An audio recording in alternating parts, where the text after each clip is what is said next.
Assalamualaikum warahmatullahi wabarakatuh. Perkenalkan, nama saya Wulandari Nadila dengan NIM 1905117.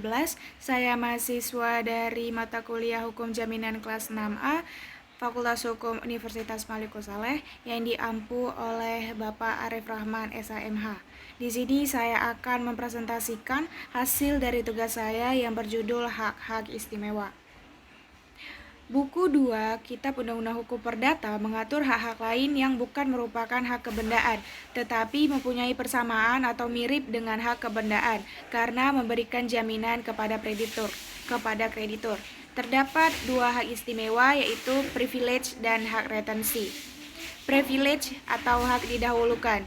Menurut ketentuan pasal 1134 Kitab Undang-Undang Hukum Perdata, hak istimewa atau privilege adalah suatu hak yang diberikan oleh undang-undang kepada seorang kreditur yang menyebabkan ia berkedudukan lebih tinggi daripada yang lainnya, semata-mata berdasarkan sifat piutang itu. Skala benda debitur, baik bergerak maupun tidak bergerak, baik yang sudah ada maupun yang akan ada, menjadi jaminan utang secara pribadi. Hal ini terdapat dalam pasal 1131 Kitab Undang-Undang Hukum Perdata. Benda-benda tersebut menjadi jaminan bersama bagi para kreditur. Hasil penjualan benda-benda itu dibagi-bagi antara mereka menurut perimbangan piutang masing-masing, kecuali jika di antara mereka itu ada alasan yang sah untuk didahulukan pelunasannya. Terdapat dalam pasal 1132 Kitab Undang-Undang Hukum Perdata. Hak yang didahulukan itu timbul dari privilege, pen, dan hipotek. Hal ini terdapat dalam pasal 1133 Kitab Undang-Undang Hukum Perdata. Hak privilege bukan hak kebendaan, melainkan mempunyai sifat yang sama dengan gadai dan hipotek, yaitu memberikan jaminan atas piutang. Oleh karena itu, pengaturannya ditempatkan bersama dengan gadai dan hipotek dalam buku 2 Kitab Undang-Undang Hukum Perdata yang sebenarnya kurang tepat. Hak privilege dikatakan bukan hak kebendaan karena yang pertama, privilege baru timbul apabila suatu benda yang telah disita ternyata tidak cukup untuk melunasi semua semua utang. Yang kedua, privilege tidak memberikan kekuasaan terhadap suatu benda.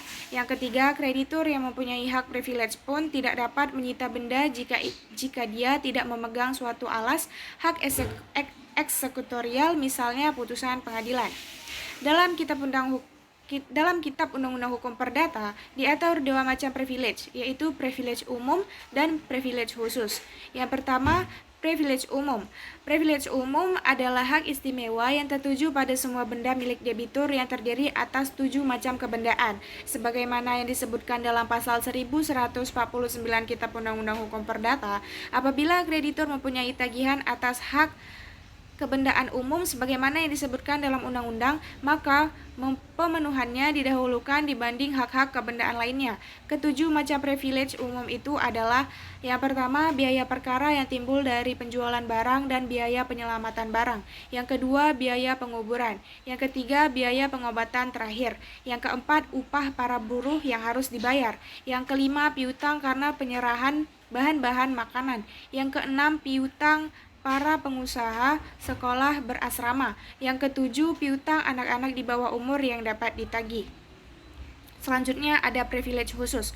Privilege khusus yaitu yang ditujukan pada benda-benda tertentu milik debitur, terdiri atas 9 macam hak, sebagaimana disebutkan dalam pasal 1139 Kitab Undang-Undang Hukum Perdata, yaitu yang pertama, biaya perkara yang timbul dari penjualan barang bergerak dan tidak bergerak sebagai pelaksanaan suatu putusan yang dibayarkan dari hasil penjualan barang.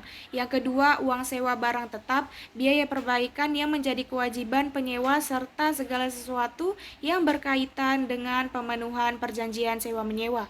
Yang ketiga, harga pembelian barang bergerak yang belum dibayar. Yang keempat, biaya untuk menyelamatkan barang. Yang kelima, biaya pengerjaan barang yang masih harus dibayarkan kepada pekerja. Yang keenam, jaminan yang diserahkan tamu rumah penginapan kepada pemilik penginapan. Yang ketujuh, upah pengangkutan dan biaya tambahan lainnya. Yang kedelapan, biaya yang harus dibayar kepada tukang yang mengerjakan sesuatu pekerjaan serta biaya penambahan dan pengurangan sesuatu barang. Yang kesembilan, penggantian yang harus dibayar oleh pegawai umum karena sesuatu kesalahan dalam pekerjaan.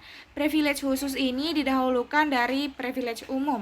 Privilege umum menentukan urutannya, yang lebih dahulu disebut didahulukan pelunasannya. Privilege khusus tidak menentukan urutannya, walaupun disebut secara berurutan, semuanya mempunyai kedudukan sama dalam pelunasannya. Yang selanjutnya ada hak retensi.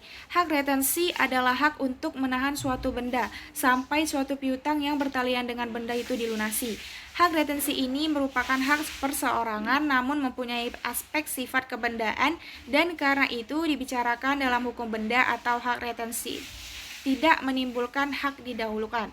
Kreditur berkedudukan sebagai kreditur konkuren. Hak retensi memiliki sifat, yaitu pertama, tidak dapat dibagi-bagi. Artinya apabila sebagian dari piutang dilunasi, maka tidak ada kewajiban pemegang hak atau retentor untuk menyerahkan sebagian dari benda sesuai nilai piutang yang telah dilunasi.